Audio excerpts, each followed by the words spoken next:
비대칭적 싸움. 우리는 지금까지 두 개체의 다툼에서 메이너드 스미스가 대칭적 싸움이라고 부른 것들만 다루었다. 즉 우리는 두 경쟁자의 싸움에서 전략 이외의 모든 것은 똑같다고 가정했던 것이다. 매파와 비둘기파는 똑같이 강하고 무기나 갑옷으로 동등하게 무장했고 승리를 얻는 것도 동등하다고 가정했다. 이것은 하나의 모델을 만들기에는 편리한 가정이지만 별로 현실적이지 않다. 그래서 파커와 메이너드 스미스는 비대칭적인 싸움을 고려하였다. 예컨대 전투 능력과 몸의 크기가 개체에 따라 다르며 각 개체가 자기와 비교해서 상대가 어느 정도 큰지 잴 수 있다면 이러한 결과는 ESS에 영향을 미칠 것인가? 틀림없이 그럴 것이다. 크게 세 종류의 비대칭이 존재할 수 있다. 첫째는 앞서 말한 대로 몸의 크기라든가 전투 능력이 개체에 따라 다른 경우다. 둘째는 승리로 얻을 수 있는 이익이 개체에 따라 다른 경우다. 가령 여생이 길지 않은 노인은 앞으로 긴 삶을 바라보는 젊은이와는 달라서 비록 부상을 입는다 해도 잃을 것이 별로 많지 않을지 모른다. 셋째는 좀 이상하긴 하지만 이 가설에서 우리가 얻을 수 있는 하나의 결론으로 순전히 임의적이고 전혀 무관해 보이는 비대칭성으로 인해 ESS가 생겨날 수 있다는 것이다. 이와 같은 비대칭성 덕분에 싸움이 신속하게 수습될 수 있기 때문이다. 예를 들면 많은 경우에 그렇듯 경쟁자의 한쪽이 다른 쪽보다 먼저 싸움터에 도착해 있을 수 있다. 그들을 각각 거주자와 침입자라고 부르기로 하자. 논의의 편의상 거주자 또는 침입자로서 얻게 되는 일반적 이익은 없다고 가정한다. 이러한 가정이 실제로는 옳은 것이 아니지만 그게 중요한 것은 아니다. 여기서 중요한 것은 가령 거주자가 침입자보다 일반적으로 유리하다고 생각할 만한 근거가 없더라도 그 비대칭, 누구는 유리하고 누구는 불리한 비대칭을 기반으로 한 ESS가 진화할 가능성이 크다는 사실이다. 이에 상응하는 예로 법석을 떨지 않고도 동전을 던져 신속하게 싸움을 결판짓는 사람들의 경우를 생각해 볼 수 있다.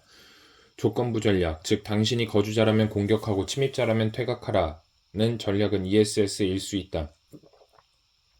또 두 전략 간의 비대칭은 임의적인 것이라 가정했으므로 당신이 거주자라면 퇴각하고 침입자라면 공격하라는 정반대의 전략이 안정한 전략일 가능성도 있다.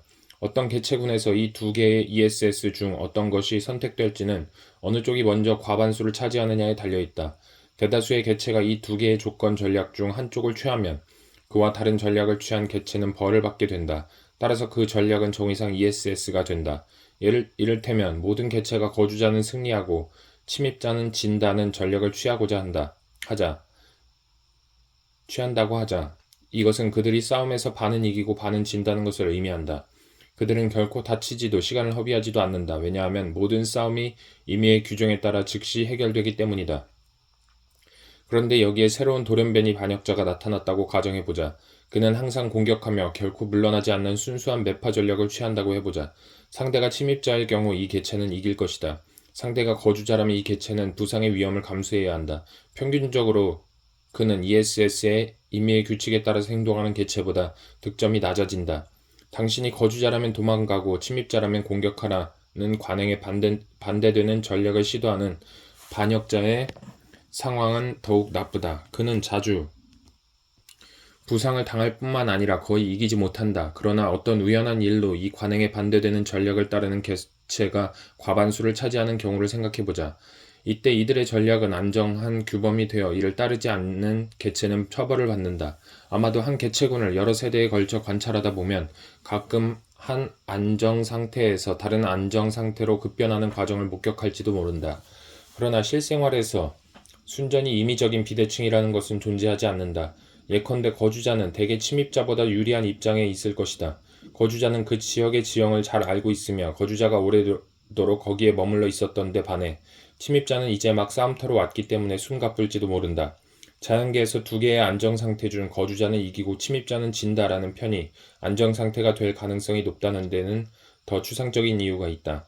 즉 침입자가 이기고 거주자가 진다라는 반대의 전략은 스스로 붕괴하는 성향을 가지고 있다는 것이다. 메이너드 스미스는 이것을 역설적 전략이라고 했다.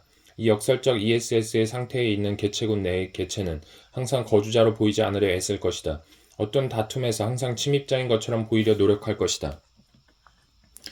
이렇게 하려면 그들은 부단히 그리고 목적 없이 돌아다니는 수밖에 없다. 이에 소모되는 시간과 에너지는 차치하고라도 이 진화적 경향으로 인해 거주자라는 범주가 사라질 것이다. 거주자는 이기고 침입자는 진다는 다른 안정상태에 있는 개체군에서는 자연선택이 거주자가 되려고 애쓰는 개체를 선호할 것이다. 각 개체에게 이는 특정 구역에 틀어박혀 가능한 그곳을 벗어나지 않고 마치 그곳을 지키고 있는 것처럼 보이는 것을 의미한다. 잘 알려져 있듯이 이러한 행동은 자연계에서 흔히 볼 수 있는데 우리는 이를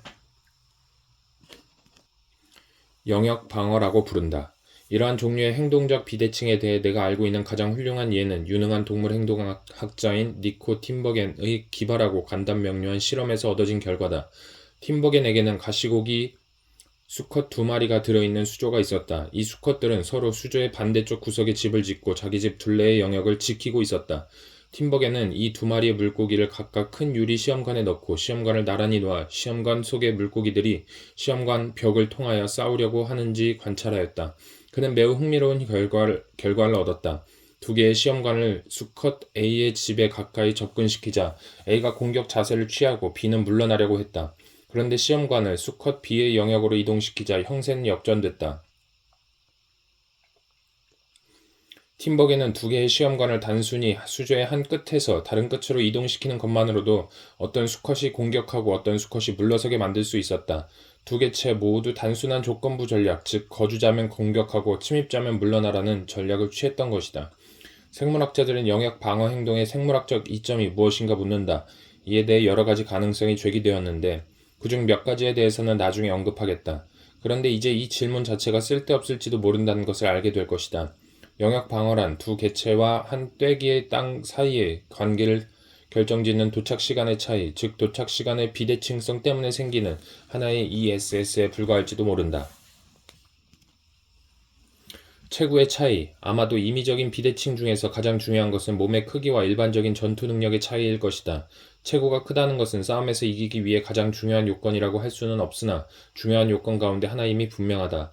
싸움에서 몸집이 큰 편이 항상 이긴다면, 그리고 각 개체가 자기가 상대보다 큰지 작은지를 확실히 알고 있다면 이때 쓸모있는 전략은 단 하나밖에 없다. 즉 상대가 더 크면 도망가라, 상대가 작으면 공격하라는 전략이다. 몸집의 크기가 얼마나 중요한지 확실하지 않을 때는 문제가 좀 더 복잡해진다. 체구가 크다는 것이 조금이라도 도움이 된다면 지금 말한 전략은 안정한 것이다. 그런데 부상 위험이 큰 경우에는 제2의 역설적 전략도 있을 수 있다. 이는 자기보다 큰 놈이면 싸움을 걸고 작은 놈은 피하라는 전략이다. 이 전략이 역설적인 이유는 명백하다. 상식에 완전히 반대되기 때문이다. 그러나 이 전략이 안정한 전략인 이유는 모두가 역설적 전략을 취하는 개체군에서는 누구도 부상을 입지 않기 때문이다. 이것은 모든 싸움에서 몸이 큰 쪽이 항상 도망가기 때문이다. 여기에 작은 상대를 괴롭히는 상식적 전략을 취하는 평균적 몸 크기를 지닌 돌연변이 개체가 나타난다면 그 개체는 자신이 마주친 상대의 절반가량과 격한 싸움을 하게 될 것이다. 이것은 그가 자기보다 작은 상대와 마주치면 공격을 하고 그 작은 개체는 역설적 전략을 취하고 있으므로 공격에 맞서 싸우기 때문이다. 상식적 전략을 취하는 개체, 상식파가 역설적 전략을 취하는 개체, 역설파보다 이길 확률은 높으나 한편 패할 위험과 크게 다칠 위험도 감수해야 한다. 개체군의 대부분이 역설적 전략을 취하고 있으므로 상식적 전략을 취하는 개체는 역설적 전략을 취하는 어느 개체보다 다칠 가능성이 높다. 설령 역설적 전략이 안정한 전략이라고 해도 이것은 다만 학문적으로 흥미로운 것에 불과하다. 역설파가 상식파보다 높은 득점을 올리는 것은 그들이 상식파보다 압도적으로 많을 때에만 가능하다. 이 상태가 처음에 어떻게 생겨날 수 있는지 상상하기란 어렵다. 설령 그러한 상태가 생겨났다 해도 개체군 내에서 역설파에 대한 상식파의 비율이 아주 조금만 증가하면 다른 ESS, 즉 상식파의 ESS의 유인지대에 빨려들고 말 것이다. 이 경우 유인지대란 상식파가 유리하게 되는 개체군 내 비율의 집합을 말한다. 즉 한 개체군이 이 유인지대에 들어가면 상식적 전략의 안정점 쪽으로 어쩔 수 없이 빨려 들어가는 것이다. 자연계에서 역설적 ESS의 예를 발견하는 것은 흥분할 만한 일이지만 정말로 그 예를 발견할 수 있을지는 의문이다. 내가 너무 빨리 이 문장을 써버렸나 보다. 이 마지막 문장을 쓴 후에 메이너드 스미스 교수가 내게 버제스가 멕시코산 사회성 개미인 웨코비우스 시비타스 티끌거미의 일종의 행동에 관해 쓴 것을 알려주었다. 이 거미에게 자극을 주어 은신처에서 나오게 하면 이 거미는 바위를 쏜살같이 가로질러 몸을 숨길 빈틈을 찾는데 만약 빈틈을 찾지 못하면 같은 종 다른 개체의 집으로 달려든다. 도망쳐온 침입자가 들어왔을 때 거기에 거주하던 거미는 침입자를 공격하지 않고 밖으로 나와 자기가 숨을 곳을 새로이 찾는다. 이 때문에 일단 거미 한 마리를 자극하면 거미들이 차례대로 집을 바꾸는 과정이 수초 동안 계속되고 이로 인해 종종 그 집단의 개체 대다수가 자기 집에서 새로운 집으로 이동하게 된다. 사회성 거미 Scientific American 1976년 3월호 이 전략은 1173쪽에서 설명한 의미에서 볼 때 역설적이다. 순위제 만약 개체들이 과거의 싸움에 관해 무언가 기억하고 있다면 무슨 일이 벌어질까? 그것은 그 기억이 개별적인 것인가 아니면 일반적인 것인가에 따라 다르다. 귀뚜라미는 과거 싸움에서 있었던 일에 대해 일반적인 기억을 갖고 있다. 최근에 많은 싸움에서 승리한 귀뚜라미는 매파처럼 행동한다. 반면 계속 지기만 한 귀뚜라미는 비둘기파처럼 행동한다. 이를 알렉산더가 근사하게 입증했다. 알렉산더는 모형 귀뚜라미를 사용해 진짜 귀뚜라미를 공격했다. 그 다음부터 그 귀뚜라미는 다른 진짜 귀뚜라미와의 싸움에서 지는 일이 많아졌다. 각각의 귀뚜라미는 자기의 개체군 내 개체들의 평균적 전투 능력과 비교해 자기의 전투 능력을 끊임없이 재평가하는 것 같다. 과거의 싸움에 대한 일반적인 기억을 갖고 있는 귀뚜라미와 같은 동물이 일정 기간 동안 밀폐된 집단을 이루면 모종의 우열순위가 생겨난다. 그리하여 관찰자는 각 개체를 차례대로 나열할 수 있다. 순위가 낮은 개체는 순위가 높은 개체에게 항복하는 경향이 있다. 개체끼리 서로를 알아본다고 가정할 필요는 없다. 여기서 벌어지는 것은 이기는데 익숙해진 개체는 계속해서 이기고 지는데 익숙해진 개체는 정해놓고 지기만 하는 것 뿐이다. 처음에는 개체들이 완전히 무작위로 이기고 지다가 자연히 개체들 사이에 어떤 순위가 매겨진다. 이것은 부수적으로 집단 내의 심한 다툼을 점차 줄이는 효과가 있다. 이것을 모종의 우열순위라고 했는데 그 이유는 우열순위라는 말을 개체들이 서로를 알아보는 경우에만 쓰는 사람들이 많기 때문이다. 이 경우에 과거 싸움의 기억은 일반적이라기보다는 개별적이다. 귀뚜라미는 상대를 알아보지 않지만 닭이나 원숭이는 상대를 알아본다. 당신이 원숭이라면 과거에 당신을 이긴 적 있는 원숭이는 앞으로도 당신을 이길 가능성이 높다. 이런 경우 개체에게 최선의 전략은 이전에 자기를 이긴 적 있는 개체에 비해서는 비둘기파처럼 행동하는 것이다. 이전에 맞부딪힌 적 없는 암탉들을 같이 놔두면 대부분의 경우 엄청나게 싸운다. 시간이 지나면 결국 싸움은 줄어드는데 이유는 귀뚜라미의 경우와 다르다. 암탉의 경우 싸움이 줄어드는 것은 각 개체가 다른 개체에 대한 자신의 지위를 배우기 때문이다. 이것은 부수적으로 집단 전체에게 좋다. 그 증거로서 순위가 정해져 있어 심한 싸움이 거의 일어나지 않는 암탉의 무리가 끊임없이 구성원이 바뀌어 항상 싸움이 일어나는 무리보다 산란율이 훨씬 높다는 사실은 이미 알려져 있다. 생물학자들은 흔히 순위제의 생물학적 이점 또는 기능은 집단 내에서 공공연하게 벌어지는 공격을 줄이는 것이라고 한다. 그러나 이러한 설명은 옳지 않다. 순위제 그 자체는 집단의 특성이지 개체의 특성이 아니기 때문에 진화적 의미에서 기능을 가졌다고 할 수 없다. 집단 수준에서 볼 때 순위제의 형태로 나타나는 개체의 행동 패턴에는 기능이 있다고 할 수 있을지 모르나 기능이라는 말 대신에 개체 인식과 기억이라는 두 기작이 존재하는 비대칭적 싸움에서의 ESS라는 관점으로 생각하는 것이 훨씬 바람직하다. 같은 종끼리 또는 다른 종끼리, 지금까지는 동종 개체 간의 싸움에 관해 생각해 보았다. 그렇다면 종 간의 다툼은 어떠할까? 앞서 말한 대로 다른 종의 구성원은 같은 종의 구성원에 비하면 그렇게까지 직접적인 경쟁 상대가 아니다. 이 때문에 자원을 놓고 다른 종 간의 다툼이 생기는 경우는 그리 많지 않을 것이라 기대할 수 있으며 이는 실제로도 그러하다. 가령 울새는 다른 울새에 대해서는 영역을 방어하지만 박새에 대해서는 방어하지 않는다. 어떤 숲속에 있는 울새들의 영역을 지도에 표시할 수 있고 그 위에 박새들의 영역을 겹쳐 그릴 수 있다. 이 두 종의 영역은 서로 상관없이 완전히 겹쳐 그릴 수 있다. 마치 두 지도가 별개의 행성 위에 그려져 있는 듯 말이다.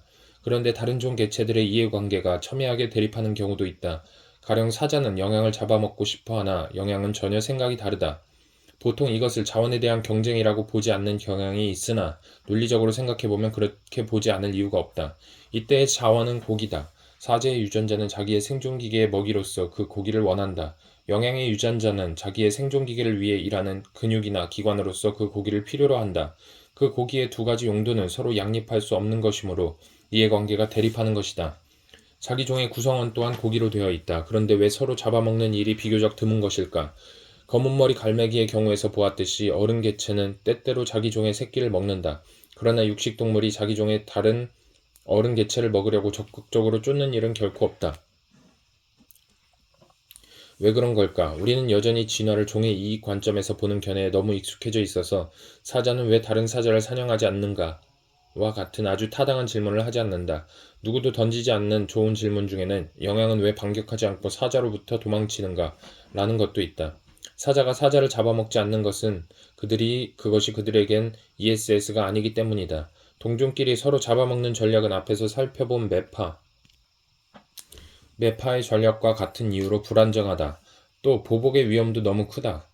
그러나 이것은 다른 종 간의 싸움에는 별로 해당되지 않는다. 대개 피식자 동물이 보복하지 않고 도망치는 것은 바로 이 때문이다. 이것은 다른 종의 두 개체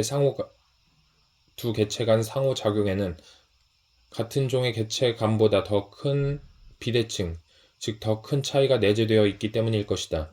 개체 간 싸움에서 큰 비대칭이 존재할 때 ESS는 항상 그 비대칭에 근거한 조건부 전략이 될 가능성이 크다. 다른 종 간의 다툼에서 이용될 수 있는 비대칭은 얼마든지 있으므로 작으면 도망가고 크면 공격하라 라는 식의 전략이 훨씬 진화하기 쉽다. 예컨대 사자와 영양은 진화적 분기를 거쳐 어떤 안정상태에 이르렀는데 이들이 겪어온 진화적 분기는 이들 간의 싸움에 본래 존재하던 비대칭을 점점 더 증폭시키는 것이었다. 그들은 각각 쫓고 쫓기는 데 대가가 되었다. 사자에게 맞서는 전략을 취하는 돌연변이의 영향이 있다 해도 그는 지평선 너머로 도망쳐 사라지는 영향보다 성공적일 수 없을 것이다. ESS 개념 다윈 이후 진화론에서 가장 중요한 진보를 꼽으라면 ESS 개념의 창안을 들어야 할 것이다. 이 개념은 이해 대립이 있는 경우라면 즉 거의 어디에나 적용될 수 있다. 동물 행동을 연구하는 학생들은 사회 조직이라고 불리는 것에 대해 이야기하는 습관이 있다. 어떤 종의 사회 조직은 그 자체로 생물학적 이점을 지닌 독자적 실체로서 취급되는 경우가 너무도 많다. 그 단적인 예가 바로 앞서 설명한 순위제다. 생물학자들이 사회 조직에 대해 언급하는 내용 상당수의 배후에는 집단 선택주의자의 가정이 숨어 있을 것이라고 나는 믿는다. 메이너드 스미스의 ESS 개념은 독립된 이기적 실체가 어떻게 해서 조직화된 전체를 담게 되는가를 우리에게 최초로 가르쳐 줄 것이다. 이 사실은 종 내의 사회 조직뿐만 아니라 많은 종으로 이루어진 생태계나 군집에 대해서도 마찬가지일 것이다. 장기적인 안목에서 보면 ESS 개념은 생태학의 혁명을 불러일으킬 것이다. ESS 개념은 우리가 3장에서 뒤로 미뤘던 좋은 팀워크를 필요로 하는 한 보트 안의 조정선수, 한 몸 안의 유전자에 해당의 비유에도 적용할 수 있다.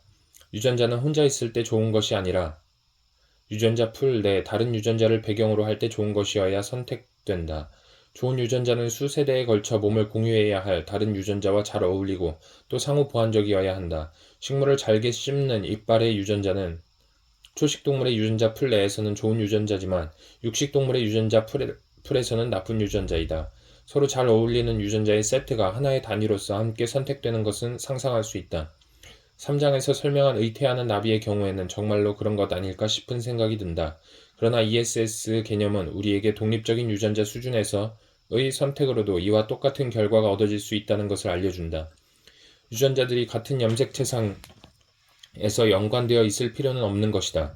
조정 선수의 비유는 실제로 아직 이 아이디어를 설명하는 데까지는 이르지 못했다.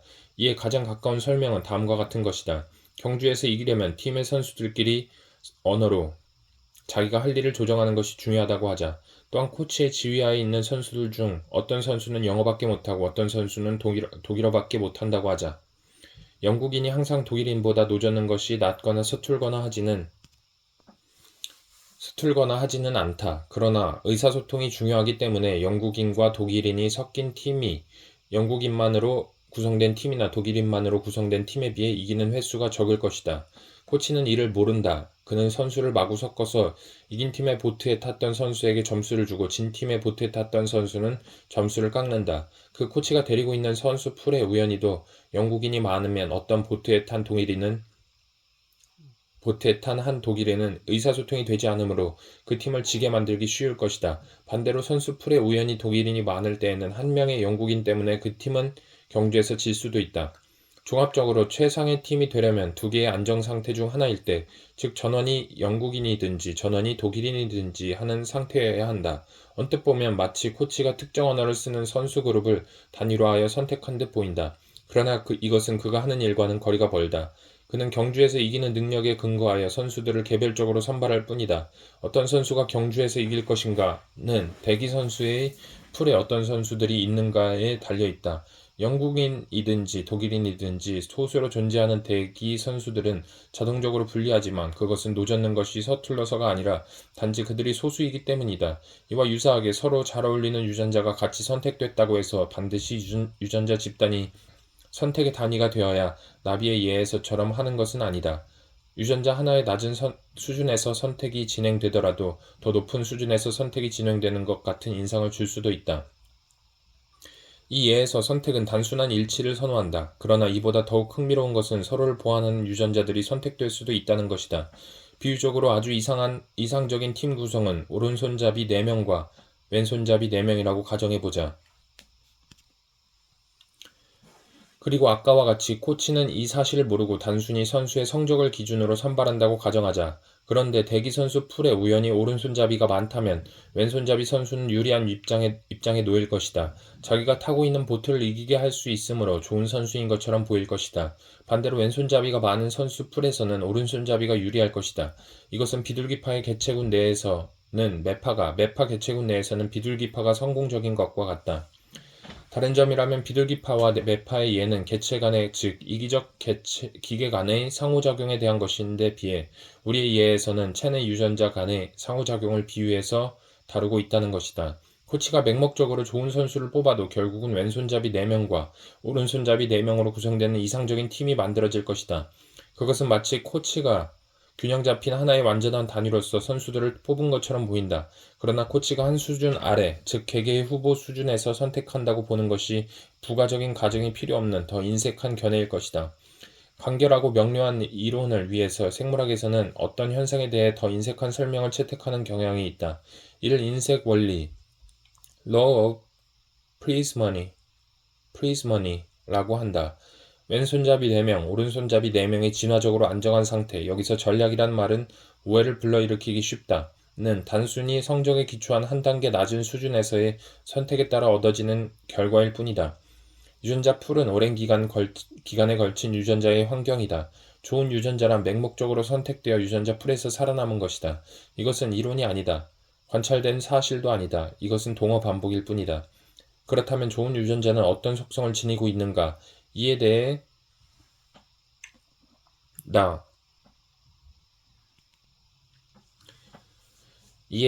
나는 앞서 좋은 유전자는 유능한 생존기계, 즉 몸을 만드는 능력을 갖고 있다고 말한 바 있다. 그러나 이제는 이를 수정해야 할 때다. 유전자 풀은 진화적으로 안정한 유전자들의 세트가 될 것이며 이는 어떠한 새로운 유전자도 침입할 수 없는 유전자 풀로 정의된다. 돌연변이나 재조합 또는 이입으로 생기는 새로운 유전자는 대부분이 자연선택의 벌을 받아 즉시 제거되고 진화적으로 안정한 유전자 세트는 복원된다. 어떤 새로운 유전자가 그 세트에 침입하는 데 성공해 유전자 풀 내에 퍼져나가는 경우도 있다. 그러면 불안정한 과도기를 거쳐 진화적으로 안정한 새로운 조합이 만들어진다. 작은 진화가 일어나는 것이다. 공격 전략에 대한 예에서 설명했던 것처럼 개체군에는 또 다른 안정점이 하나 이상 존재할 수도 있고 때로 이쪽 안정점에서 저쪽 안정점으로 갑자기 펄쩍 뛰어넘기도 한다. 진보를 향한 진화는 꾸준히 올라가는 과정이 아니라 오히려 한 안정기에서 다음 안정기로 불연속적인 계단을 올라가는 과정일지도 모른다. 개체군 전체가 마치 하나의 자기조절 단위인 것처럼 보일 수 있다. 그러나 이런 착각은 유전자의 수준에서 진행되는 선택 때문에 생기는 것이다. 유전자는 그 우수성 때문에 선택된다. 그러나 그 우수성은 진화적으로 안정한 세트, 즉 현재의 유전자 풀을 배경으로 했을 때 그 성과가 얼마나 뛰어난지에 기초하여 결정된다. 메이너드 스미스는 개체들 사이에서 벌어지는 공격적 상호작용에 초점을 맞춤으로써 이 과정을 분명히 설명할 수 있었다. 매파의 몸의 개수와 비둘기파의 몸의 개수 사이에 안정한 비율이 존재한다는 것을 생각하기는 어렵지 않다. 왜냐하면 몸은 큰 물체여서 우리가 눈으로 볼 수 있기 때문이다. 그러나 이와 같이 다른 몸속에 들어앉아 있는 유전자 간에 벌어지는 상호작용은 빙산의 일각에 불과하다. 진화적으로 안정한 세트, 즉 유전자 풀 내에서 유전자 간의 상호작용 대부분은 하나의 몸속에서 벌어진다. 이들의 상호작용은 세포 내에서, 특히 발생 중인 배의 세포 내에서 일어나기 때문에 육안으로 보기는 어렵다. 모든 것이 잘 통합된 몸이 존재하는 것은 그것이 이기적 유전자들의 진화적으로 안정한 세트가 만들어낸 산물이기 때문이다. 그러나 이 책의 주제인 동물 개체들 간의 상호작용 수준으로 되돌아가야 한다. 공격성을 이해하기 위해서는 개개의 동물을 독립된 이기적 기계로 보는 것이 편리했다. 이러한 모델은 우리가 형제, 자매, 사촌, 부모, 자식 간과 같은 가까운 혈연자를 다룰 때는 더 이상 성립하지 않는다. 혈연자끼리는 상당히 많은 유전자를 공유하기 때문이다. 따라서 하나의 이기적 유전자를 위해 다른 여러 개의 몸이 충성을 다한다. 이것에 관해서는 다음 장에서 설명하겠다. 5장 공격 안정성과 이기적 기계 끝.